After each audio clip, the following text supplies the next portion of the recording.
काय सांगाल की आता पक्षाकडून तुम्हाला अधिकृत उमेदवारी मिळालेली आहे, महाविकास आघाडीचे तुम्ही उमेदवार असणार आहे, तुमच्यासमोर भाजपचं मोठं आव्हान असणार? नक्कीच आज मी शरद पवार साहेब, आदरणीय शशिकांत शिंदे साहेब आणि आदरणीय जयंत पाटील साहेब तसेच पक्षातील सर्व ज्येष्ठ नेते मंडळींचे मी आभार व्यक्त करतो की माझ्यावर ही मोठी जबाबदारी पक्षाने स्वीकारली, पक्षाने दिलेली आहे आणि ती जबाबदारी मी आदरणीय बाळासाहेब पाटील साहेब यांच्या सहकार्यानं स्वीकारतो आहे. आमच्या दोघांचाही अर्ज पक्षानं भरायला सांगितला होता आणि ऐनवेळी सातारची उमेदवारी भाजपची असल्यामुळं कदाचित मला उमेदवारी अर्ज ठेवायला सांगितला.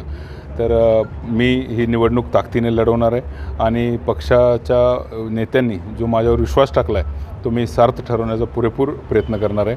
आणि या ठिकाणी काँग्रेसचे 2 अर्ज होते, राष्ट्रवादीचे 2 अर्ज होते, यावरून तुमच्या लक्षात आलं असेल आणि ते सर्व अर्ज परत घेतलेले आहेत की आम्ही एकत्रितपणे महाविकास आघाडी म्हणून ताकदीनं ही निवडणूक लढणार आहोत.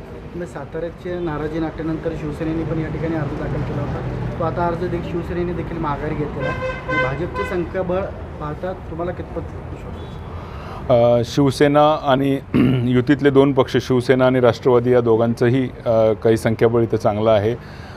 त्याचबरोबर आमच्या राष्ट्रवादी काँग्रेस पार्टीचं शरदचंद्रजी पवार पक्षाचंही संख्याबळ चांगलं आहे. भाजपचं संख्याबळ जरी सर्वाधिक असलं तरीसुद्धा ही लढाई खऱ्या अर्थानं जे नियुक्त लोक आहेत त्यांच्या सन्मानाची लढाई आहे. खऱ्या अर्थानं सातारा जिल्हा परिषदमध्ये तुम्ही जे नाट्य बघितलं त्या ठिकाणी शिवसेना आणि राष्ट्रवादीची मेजॉरिटी असूनसुद्धा त्यांना विरोधी बाकावर बसण्याची वेळ आली. शंभूराज देसाईंना अक्षरशः त्यांच्या हातातून रक्त निघालं आणि त्यांनी त्यावेळी उद्गार काढले होते, हे रक्त निघालेलं रक्त मी विसरणार नाही.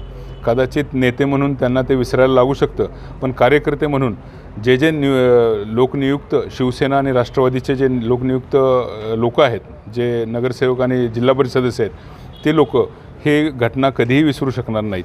आणि त्यांच्या सन्मानाची लढाई मी काही एकटा माझ्यासाठी ही लढाई लढत नाही, तर जे नगरसेवक असतील, जे जिल्हा परिषद सदस्य असतील, त्यांना सन्मानपूर्वक वागणूक या सरकारमध्ये मिळावी म्हणून त्यांच्या वतीनं मी ही लढाई खऱ्या अर्थानं लढतो आहे. आज परिस्थिती बघता तुमच्या लक्षात येईल की भाजपचे नगरसेवक किंवा भाजपचे जिल्हा परिषद सदस्य आणि इतर पक्षांचे जिल्हा परिषद सदस्य यामध्ये अक्षरशः म्हणजे जमीन आसमानाचा फरक आहे. अस्पृश्यतेची वागणूक त्यांना दिली जाते. फंड देतानासुद्धा दुजाभाव केला जातो. मग त्यामध्ये काही फक्त विरोधी पक्षातलेच आहेत असं नाही, सत्तेतले महायुतीतले जे जिल्हा परिषद सदस्य आणि नगरसेवक आहेत त्यांनासुद्धा दुजाभाव तिथं मिळतो. आणि तुम्ही काही भाषणं मंत्र्यांची बघितली असतील, त्यामध्ये फंड आमच्या हातात आहे, तुम्ही आमच्याकडे आला नाहीत तर आम्ही काय करू हे बघा, हे कुणाला देतात ते धमक्या? ते युतीतल्याच बाकीच्या नगरसेवकांना आणि जिल्हा परिषद सदस्यांना देतात. त्या